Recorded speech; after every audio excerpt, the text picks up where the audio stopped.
Di sebuah desa, hiduplah seorang perempuan tua bernama Mbok Yem. Ia hidup sebatang kara.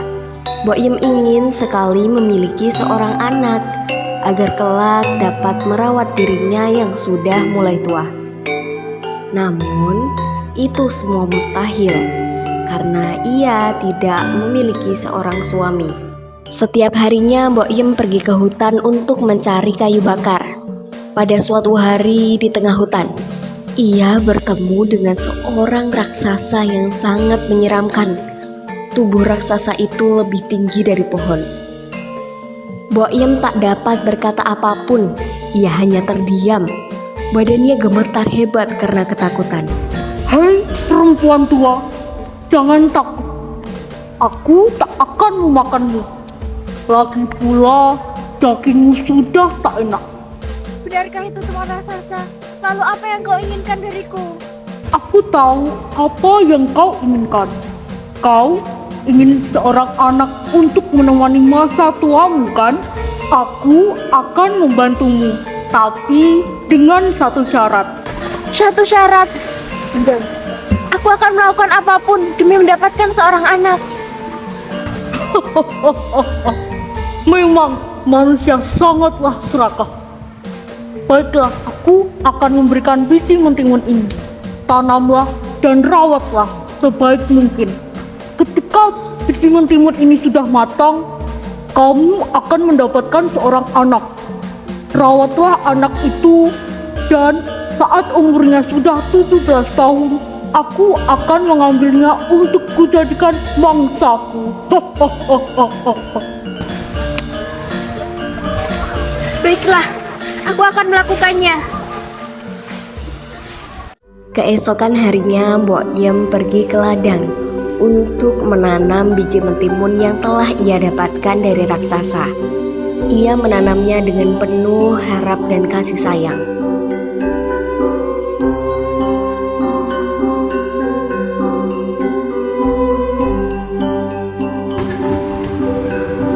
Sedang apa Mbak Yem? Kalian ini sedang menanam biji mentimun yang kemarin aku dapatkan. Kalian berdua ingin kemana? Kami berdua mau pergi ke ladang. Kebetulan suami kami lagi menanam padi di sawah. Ini kami mau mengantarkan makanan untuknya. Ya, berhati-hatilah kalian selama perjalanan. Baiklah Mbak Yem, kami berdua permisi dulu ya.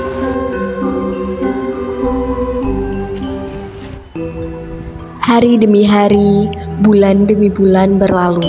Sudah beberapa bulan semenjak benih timun itu ditanam. Suatu pagi, Mbok Yem pergi ke kebun untuk memetik mentimun tersebut. Setelah tiba di kebun, ia melihat dari sekian banyak mentimun, ada satu mentimun yang sangat besar dan berwarna emas. Setelah memetik mentimun itu, Mbok Yem membawanya ke rumah.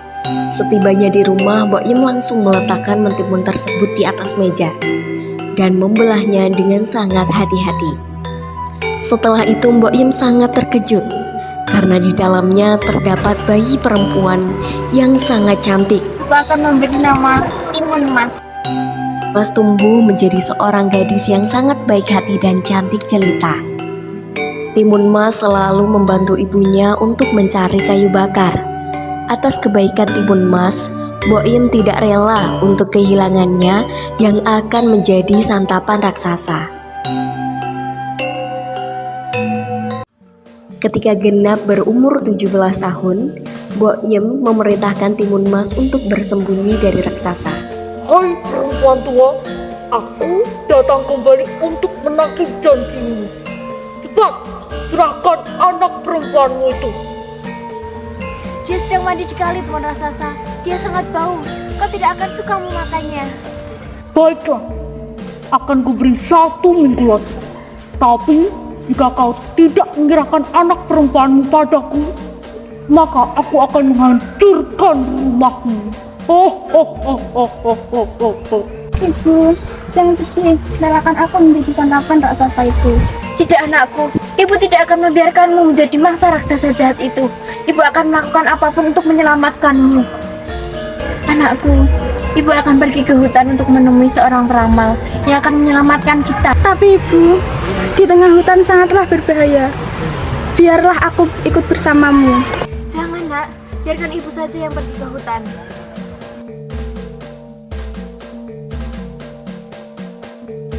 Lalu Mbok Yem pergi ke tengah hutan untuk menemui sang peramal guna meminta bantuan.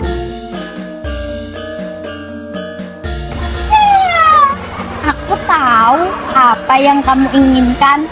Kamu menginginkan sebuah kekayaan, bukan? Bukan itu yang aku inginkan. Ini soal anakku. Raksasa menginginkan anakku. Aku tak tahu apa yang harus kulakukan. Apa? Raksasa? Aku akan membantumu, tapi kau harus membayarku yang mahal. Aku hanyalah penjual kayu bakar, tapi aku akan berusaha untuk membayarmu. Aku pikir tak ada yang bisa mengalahkan raksasa yang tingginya melebihi pohon dan bergigi tajam. Sudah, cukup. Aku tak bisa membantumu. Aku hanyalah seorang penipu. Lalu sang peramal beranjak pergi dari tempat itu. Mbok Yem sangatlah sedih. Ia tak tahu apa yang harus dilakukannya.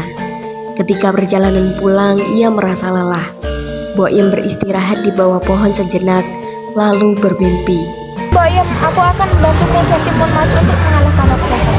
Benarkah apa yang harus aku lakukan? Suruhlah Timun Mas lari dari rumah dan bekali dirinya dengan biji timun, garam, dan terasi. Itu adalah senjata bagi Timun Mas untuk melawan raksasa.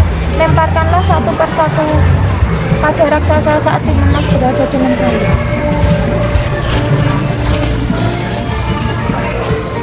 Lalu Mbok Yem mempersiapkan segalanya. 1 minggu berlalu. Saat pagi hari, Mbok Yem memberikan yang diberitahu sang perihutan dan menyuruh Timun Mas lari menuju hutan. Seketika terdengarlah suara langkah kaki raksasa. Bumi pun ikut bergoncang.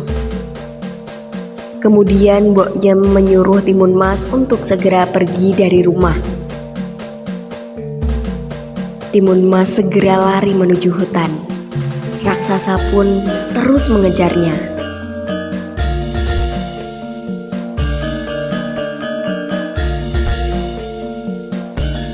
Meskipun panik, Timun Mas masih mengingat perintah ibunya untuk melempar bekal yang telah disiapkan, yaitu benih.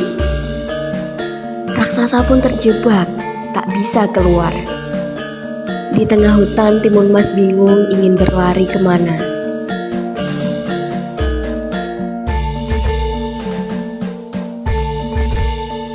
Timun Mas pun melemparkan garam. Garam itu seketika menjadi penghalang bagi raksasa untuk mengejarnya. Kemudian, raksasa terjebur ke dalam sungai yang diciptakan oleh garam. Timun Mas pun lega, ia telah selamat. Sejak saat itu, Timun Mas dapat hidup tenang bersama ibunya.